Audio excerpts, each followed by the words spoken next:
As I said, yoga cannot be detached from Hinduism, and Hinduism cannot be detached from yoga.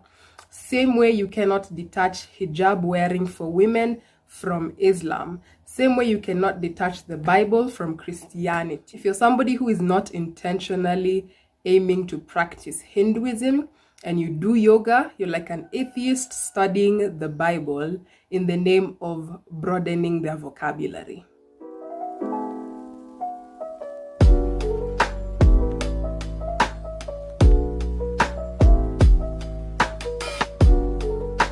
Hi guys, welcome back to my channel. My name is Melissa Joe. If you are not familiar with me, I make a bunch of videos here. Just go through my playlists and see if you find anything that you'd like, and feel free to subscribe. Give this video a like if you like it at any point, and share it if you feel like it can benefit anybody. And as always, for those who are not new here, karibu tena sana. As usual, when I do these videos, there's more info in the description box that you can click on to further your research, so I'd highly advise you to do that. Today we're talking about yoga and how it cannot be detached from its Hindu origins, and also going to be analyzing a couple of poses from yoga that are dedicated to Hindu deities. And I guess that's the video in general. The whole point of this video is to communicate the message that anybody who does not want to practice Hinduism should not be doing yoga. So let's get into it. First things first, I have my notes, so of course I will be looking down from time to time. I just wanted to start with the definition of divination, because that's exactly what yoga is. And yoga is a practice that has been pushed, especially by the New Age religion and this whole self-love movement. And you've basically been told the benefits of yoga, how it's good for your health and your mind, and just building your character and your soul and your spirit. All these fine New Age terms.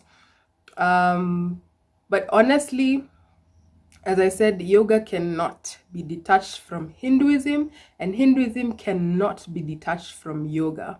Same way you cannot detach hijab wearing for women from Islam. Same way you cannot detach the Bible from Christianity. In fact, if you are not somebody who is willing or is intentionally practicing Hinduism, but you choose to do yoga either because you've heard about the health benefits and all of these other things that it can do for you, you are basically like an atheist studying the Bible for the sake of widening their vocabulary. Okay? Think about that. So, shall we begin? I've got the definition of divination right here, because that's exactly what yoga is. Divination, according to Google, is the practice of seeking knowledge of the future or the unknown by supernatural means. So basically, like it says, seeking knowledge about the future or something that is unknown through spiritual means. So in yoga, that would be meditation, of course. Yoga is a spiritual practice, and we'll get into it a little bit more. That would further explain why yoga actually is divination. But I'm turning my Bible to Deuteronomy chapter 18, verse 10 to 14, just to let you know that divination is not a practice that you should be entertaining or partaking in as a Christian. In fact, if you go through the book of Acts, there's a place where you see the Apostle Paul being followed by a young girl who had a spirit of divination in her, and she was being used by her masters for fortune telling and all these other things as a result of the spirit of divination that was in her, to earn an income for her masters, because she was their slave. And she followed them for days and days and days and days, proclaiming the truth. So the spirit of divination isn't always a liar. It speaks the truth, but to an extent, okay? So she followed them for so many days, and Paul got so upset at some point that he cast the demon of divination out of her, and she was no longer useful to her masters. Point is, it's not a spirit you want to have, and divination is not something you want to pursue. Deuteronomy 18, verse 10 to 14 says, "Let no one be found among you who sacrifices his son or daughter in the fire, who practices divination or sorcery, interprets omens, engages in witchcraft, or casts spells, or who is a medium or spiritist, or who consults the dead. Anyone who does these things is detestable to God. And because of these detestable practices, the Lord your God will drive out those nations before you," because they were practicing all these things. Verse 13 says, "You must be blameless before the Lord your God." 14 goes on and says, "The nations you will dispossess listen to those who practice sorcery or divination. But as for you, the Lord your God has not permitted you to do so." This is the Lord speaking to the Israelites. And this applies to the children of God today. He does not permit us to listen to or to partake in divination and all the other things that have been mentioned through the verses I've just read. So we remember that, and we remember the Google definition of divination, which is the practice of seeking knowledge of the future or the unknown by supernatural means. All right, let's get into the definition of yoga then. A group of physical, mental, and spiritual practices or disciplines that is one of the 6 doctrine schools of Hindu philosophical traditions. The noun yoga is derived from the root yuj, Y-U-J, which literally means to attach, join, or yoke. Okay? Now, the chief aim, according to Hinduism, of yoga is to unite the human spirit, which is why it is from the root word join, yoke, or attach. The chief aim of yoga is to unite the human spirit with the divine spirit. All right? All right. All right. So now this divine spirit that is referred to in that is the ultimate aim that you want to reach while practicing yoga is called Brahman. Brahman. And the ultimate aim of a yogi, who is somebody who teaches yoga and is in most cases licensed to teach yoga, the ultimate aim of a yogi is to reach the Brahman understanding.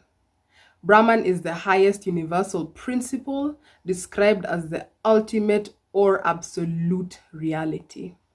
That sounds like divination to me. Now, this is something I grabbed off of yogaticket.com. It says, yoga as a spiritual practice is intended to help the practitioner understand and experience the nature of Brahman. We've just defined Brahman as the highest universal principle. So you're going through yoga to experience this supernatural thing called Brahman, very much divination. And something you want to note is Brahman should not be confused with the member of the Hindu Trinity, Brahma. His name does not have an N at the end, but he is a part of the Hindu Trinity. He is the creator within the Hindu Trinity. Then you've got Vishnu, who is the preserver. He preserves everything that Brahma makes. And then you've got Shiva, who is the scariest, in my opinion, part of the Hindu religion in general. Shiva is the third part of the Hindu Trinity, who is the god of destruction. So Brahma creates, Vishnu preserves, and Shiva destroys what Brahma has created so that Brahma can begin creating again from scratch, but better and a modified version of what he created in the beginning. Forgive the hair, but editing Melissa here. I think it's very eye-catching, especially to me, that the 3 of them are sitting on a lotus flower. And the lotus pose actually happens to be the most common and probably the easiest yoga pose that can be done. So it just makes me wonder, when you're doing the lotus pose, could it be a way of you opening yourself up to host the 3 of them? I don't know. Those are the basics of Hinduism. There are the 3 main gods, and It's important to understand. So Brahma is not to be confused with Brahman, which is basically a mindset of some kind that you're meant to achieve. So as I said, yoga is one of the 6 doctrine schools of Hinduism. And I really want to emphasize on that, because a doctrine school of a religion is basically something that they use to teach you the religion or to indoctrinate you into the religion. Hence the name doctrine school. For those of us who don't move into looking further into yoga, for us, we hear people telling us yoga has these various health benefits, which I don't disagree with. I'm pretty sure yoga has its health benefits. I'm pretty sure.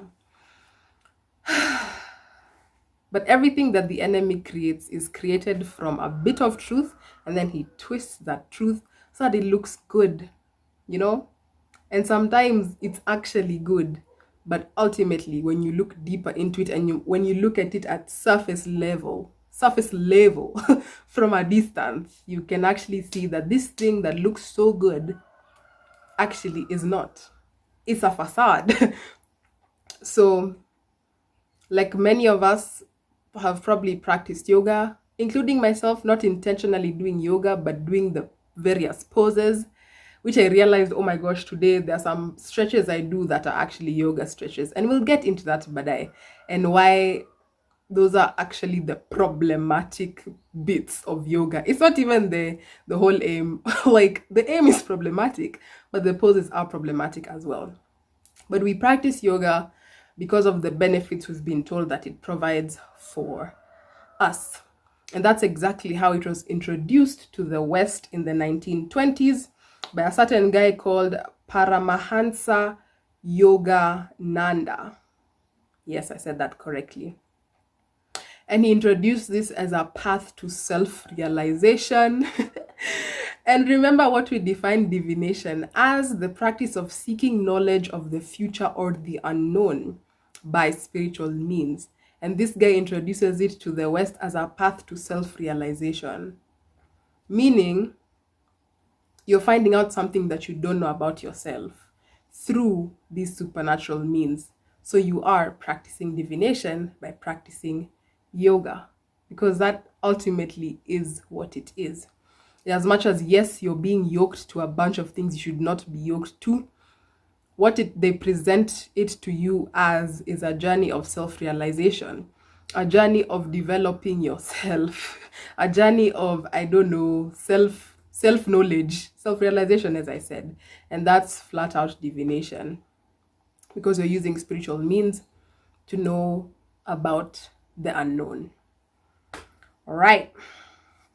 So I went through an article on yogajournal.com by Puravi Joshi.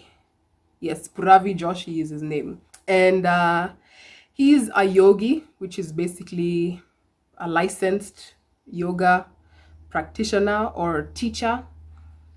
And he's Hindu, and he's also Indian. But he lives in the UK, if I'm not wrong. But he's very religious when it comes to his religion, which is Hinduism. And he hates the fact that people simply see yoga as a trend or, you know, just something that can give you health benefits. And in that article, he actually explains the basis or the main aim behind yoga. All right. And let me quote him, a quote that really got my attention. He said that yoga isn't just a workout. It's an ancient Indian philosophy espousing an 8-limbed approach to conscious living. Conscious living can also, to simplify it, we can call it being woke or being aware of stuff that other people aren't aware of. And if we take that back to our definition of divination, which is seeking knowledge of the future or the unknown via supernatural means, we again see that yoga is divination. And the Bible tells us to what? Stay away from divination. Okay? Okay. Now I'm gonna just let you guys in just a little bit on defining the Kundalini spirit, because yoga philosophers and scholars agree that in order for you to practice yoga to the fullest, you have to experience what is called the Kundalini effect. So, what exactly is this Kundalini effect that you must experience in order to practice yoga? Otherwise, you haven't achieved the aim of practicing yoga and you've just been wasting your time. Kundalini is basically an effect that comes with stimulating the chakra center to open and release energy held within a person. Okay? So this is why opening up your chakras and eventually is it your third eye? I think so. I think third eye is related with yoga. I may be wrong. I may be confusing it with another very demonic practice. But yeah. So the Kundalini effect, which Hindu philosophers and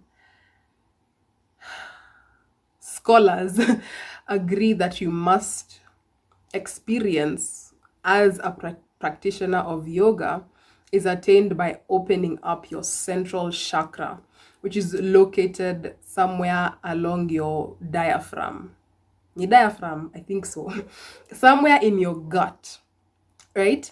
And so this central chakra, you open it after you've opened up the other chakras, which are represented on the image that I have on the screen by the colorful objects aligned along the center of the body. So you open up the individual chakras until eventually you open up the central chakra.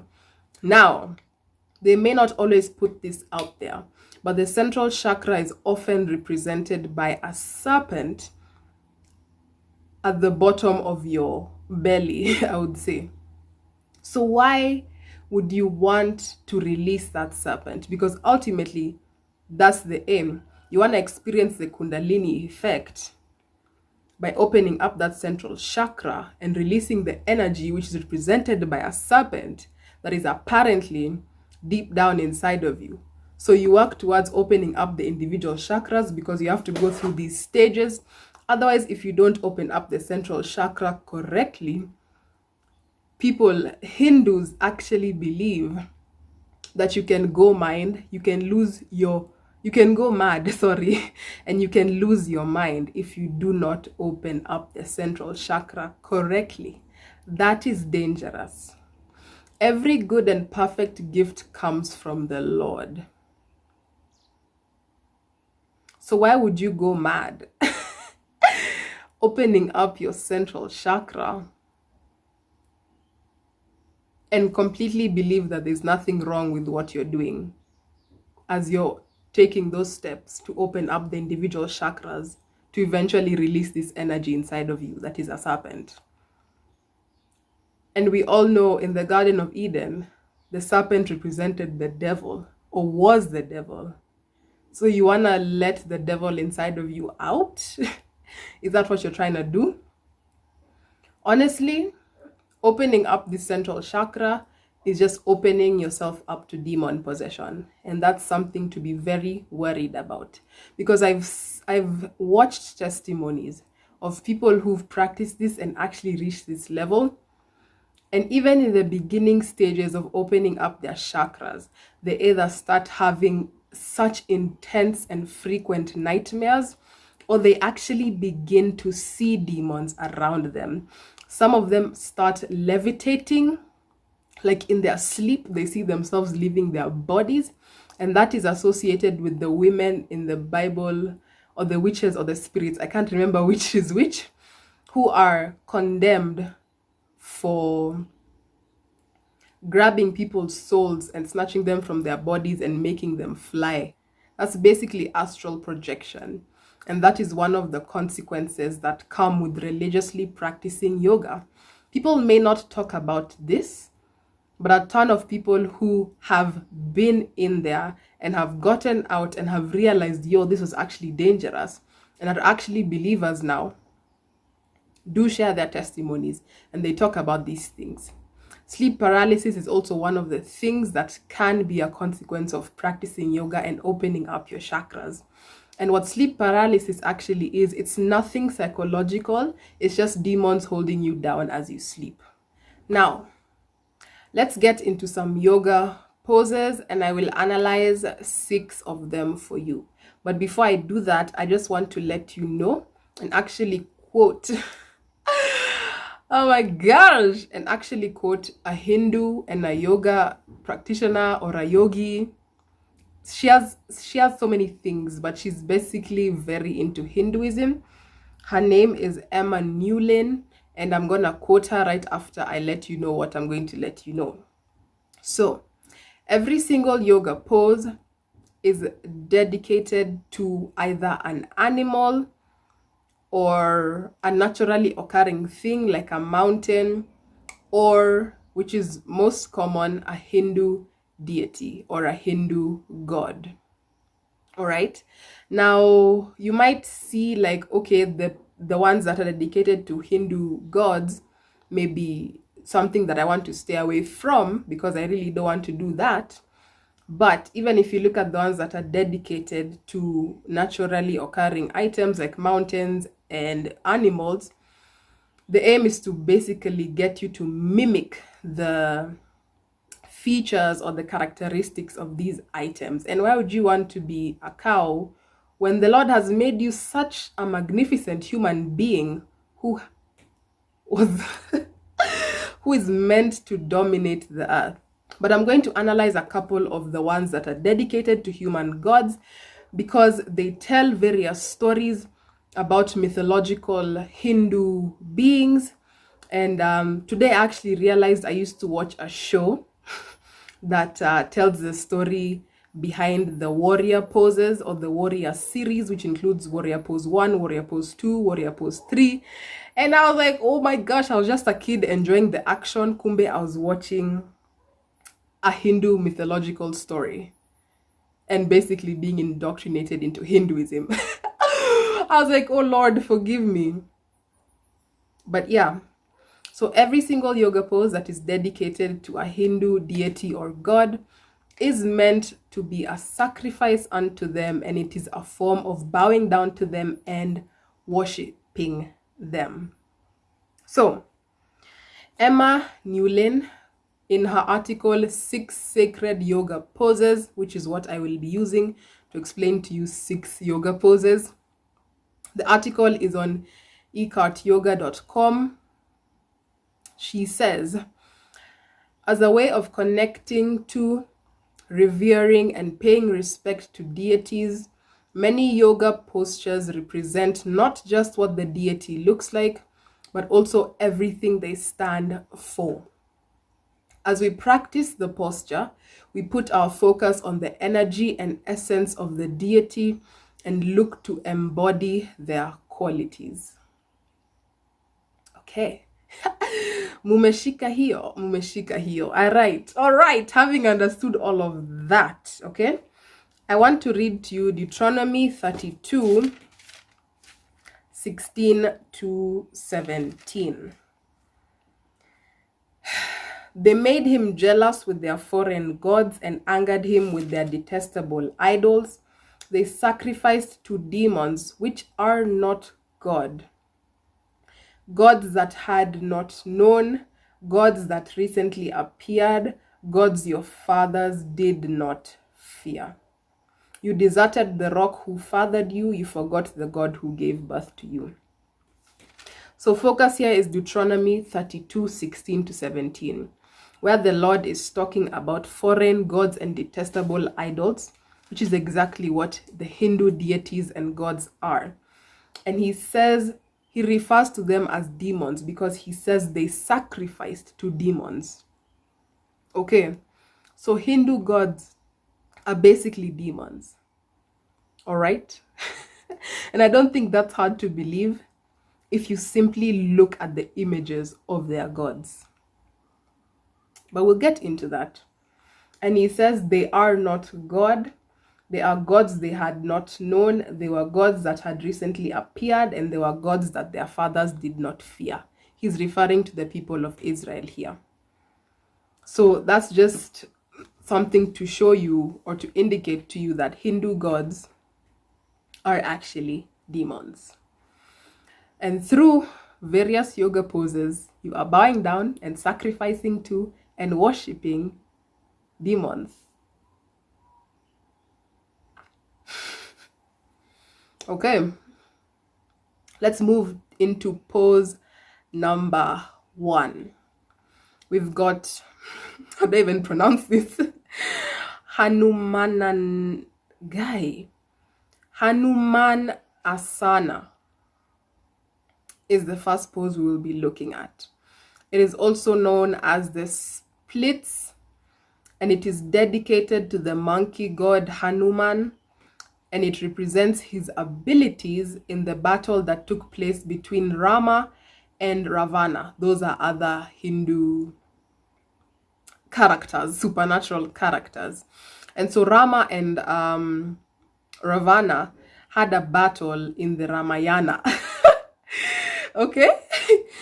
And in this battle, this monkey god, who this pose is dedicated to, or mimics, he leaped from India to Lanka. I'm assuming this is Sri Lanka.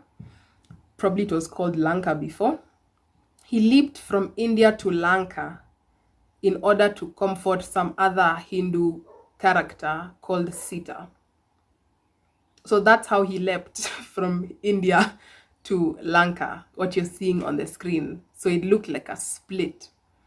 So that's what you mimic by doing this pose in the name of you're doing a stretch.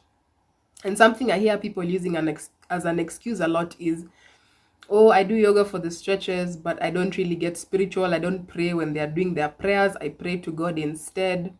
Let me just remind you, what association does darkness have with light? Or what association does light have with darkness, rather? Okay? It's like being a Christian and being like, oh, I'm going to the mosque for I don't know what, but I'm not going to be praying with them. I'll just be there doing my own thing. It doesn't line up. It really doesn't line up. And like I said, you cannot detach pieces of yoga or pieces of Hinduism or pieces of a specific religion from that religion. Okay? Simple as that. As we said, yoga is one of the 6 doctrine schools of Hinduism, and it's basically used to indoctrinate you into the religion. And it's a religion that is purely based on demon worship, whether they know it or not. So, next pose is the Nataraj Asana. The Nataraj Asana means king or royal dancer, and it depicts Shiva's cosmic dance of the universe. So Shiva, like I said, is the god of destruction, right? And Shiva has this ring that he dances in order to bring about destruction. And so he does this specific dance. And this yoga pose, the king or the royal dancer, basically mimics his dance of destruction. We'll get into Shiva a little bit more in a few, okay? The next pose is Virbhadra.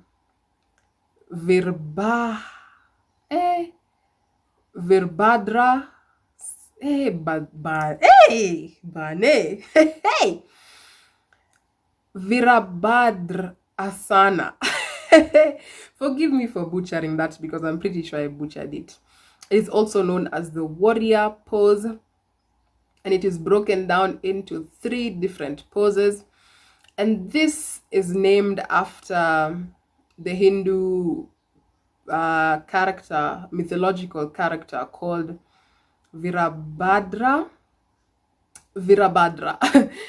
And he is said to have been created from one of Shiva's, the god of destruction's, locks, like a matted lock, like a dreadlock. So this is the story behind these 3 yoga poses that are named after this person or child of Shiva who was created from his matted lock. The story is, Lord help me, Lord protect me. Lord, give me courage. I cover myself with the blood of Jesus. I declare that no weapon fashioned against me shall prosper. Father, I am doing your work, so please protect me. In Jesus' name, amen. Cover myself in the blood of Jesus. I put on the full armor of God, the breastplate of righteousness, shoes of the readiness of the gospel of peace.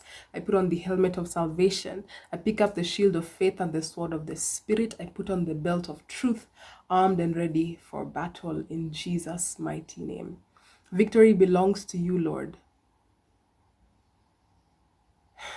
Victory belongs to you. Thank you. So the story behind this whole battle is Shiva was at a party with his wife. His wife was called Parvati, and she's basically Shiva's niece. Shiva's niece. So Shiva's brother did not like him, and Shiva's brother was Parvati's father. Parvati is Shiva's wife. So Parvati's dad was constantly hurling insults at Shiva, and he basically didn't like him.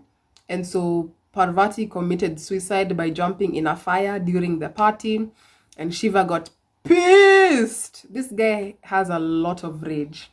Okay, Shiva got pissed, and he basically tore the lock out, and so it fell on the ground, and through this lock, this guy Varabhadra, who these 3 yoga warrior poses are named after, came, and he became a living being. And so that's what warrior pose 1 is about, him rising into the form of a living being. And so warrior pose 2 portrays the bit where he's now in the party and he's become a living being, and he's eyeing the target, who is Shiva's wife's father, who doesn't like Shiva. And so he eyes the target, and then warrior pose 3 is Virabhadra basically now beheading Shiva's brother, or the father to Shiva's wife, and so he dies. So the warrior poses, or the warrior series, named after this guy who came out of a dreadlock, is basically a recreation of a murder scene. Okay, and I find that very ironic but anyway, human beings, guys, we're naturally just hypocritical. But this is what I was thinking when I noted this down. It's a recreation of a murder scene, and you've got people who are practicing this, whether they know it or just out of ignorance. You're practicing this, but you're the same person who sees white boys recreating the murder of George Floyd on TikTok, making it seem funny, which that absolutely is not okay. It's not correct. I'm not justifying their actions. It's a very immature thing to do, to laugh at the death of somebody. No. But you've got the same people recreating this murder scene through these warrior poses, getting pissed at these little white immature boys for recreating the death of George Floyd. But you're doing the exact same thing in your yoga classes. Something to think about. Next pose we have is brother, hizi jina zitanimaliza. Next yoga pose is Vasisthasana. It is named after Vasistha, and it is also known as a side plank. Vasistha was an influential and a revered sage in Hinduism. So he was actually a real person, if I'm not wrong.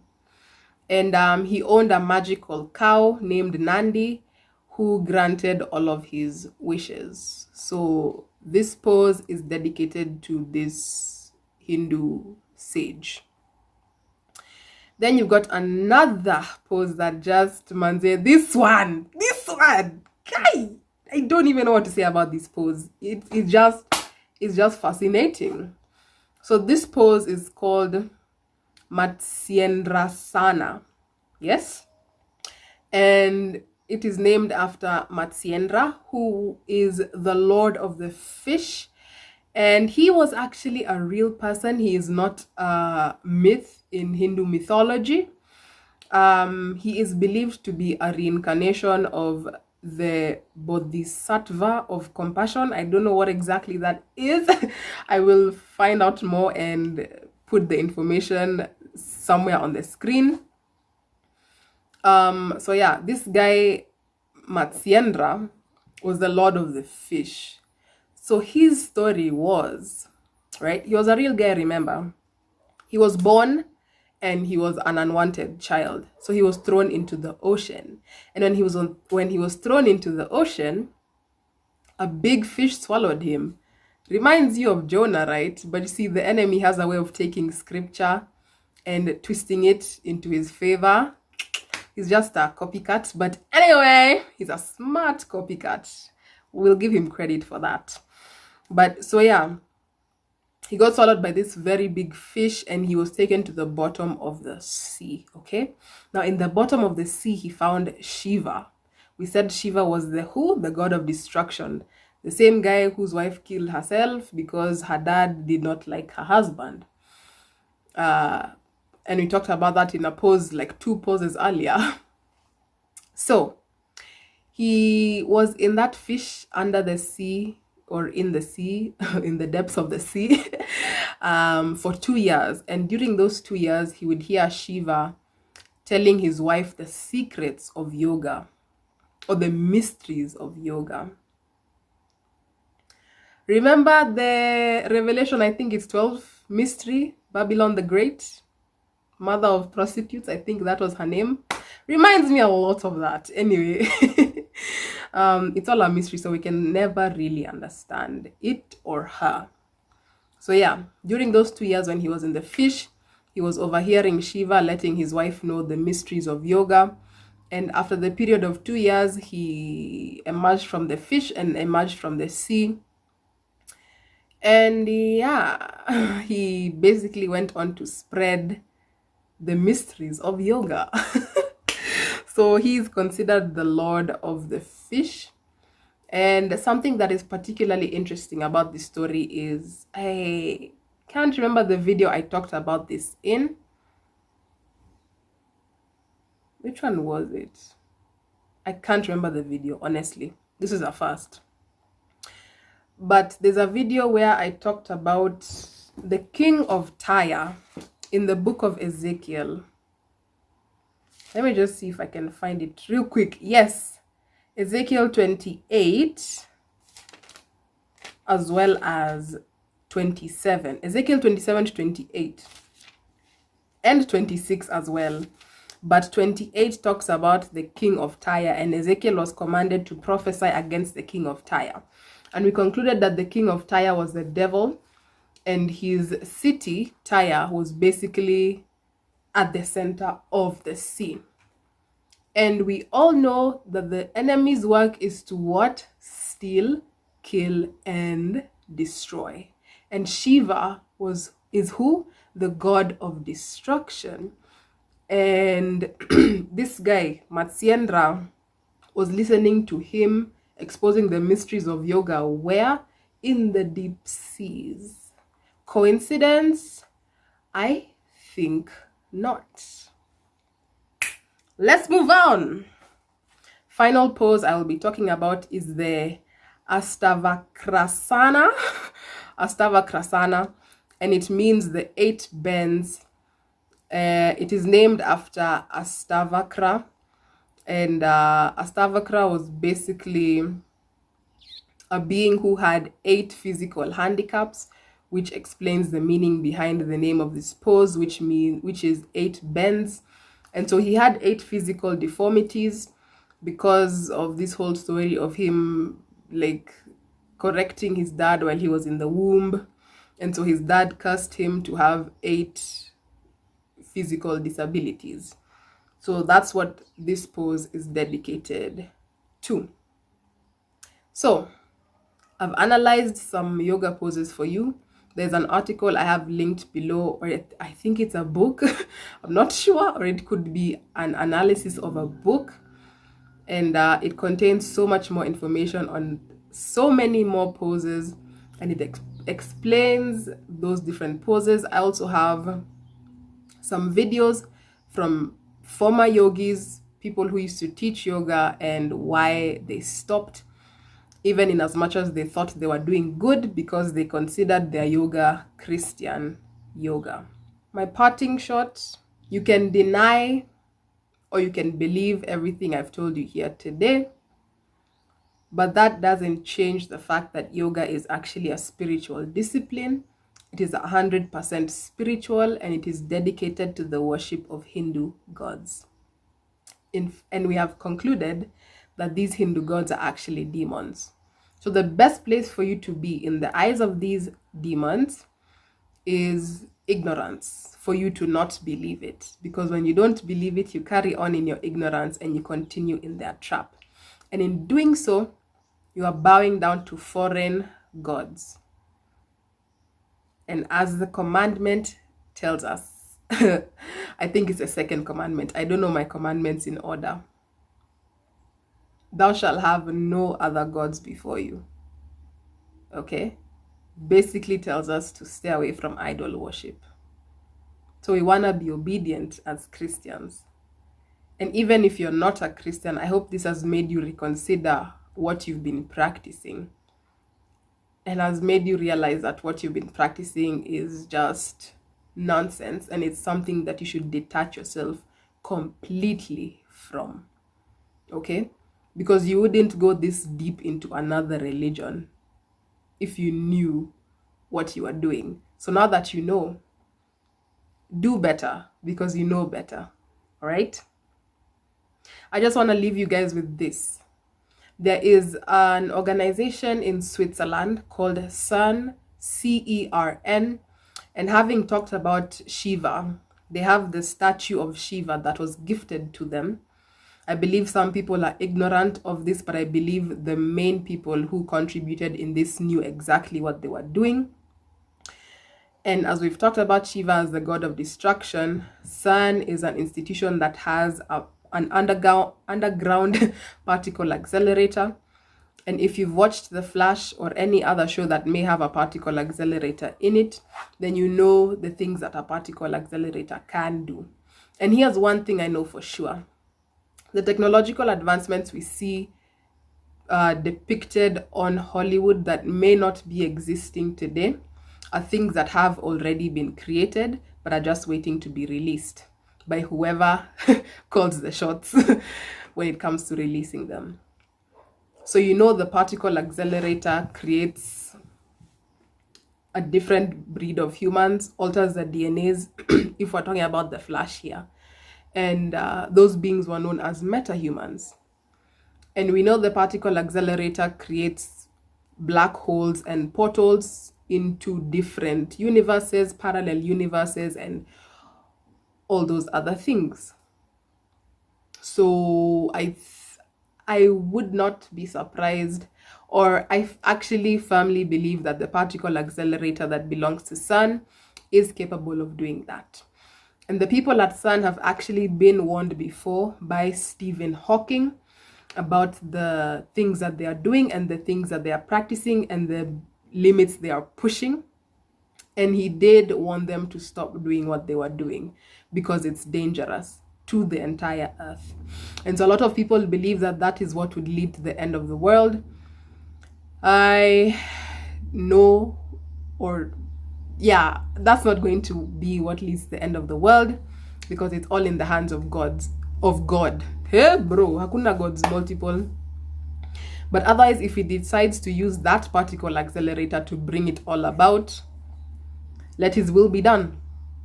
But I just want you to look into CERN and the whole thing about their particle accelerator and related to the god Shiva, who is strategically positioned within their compound, and just look into the correlations. Thank you so much for watching, guys. I hope you have learned a lot. I hope you have been convicted, and I hope you choose to completely ditch yoga if you were practicing, or to stop even considering it if you were considering it, because it is not something you should be partaking in. My name is Melissa Jo. I've been Melissa Jo. I still am Melissa Jo, and I'll continue to be Melissa Jo.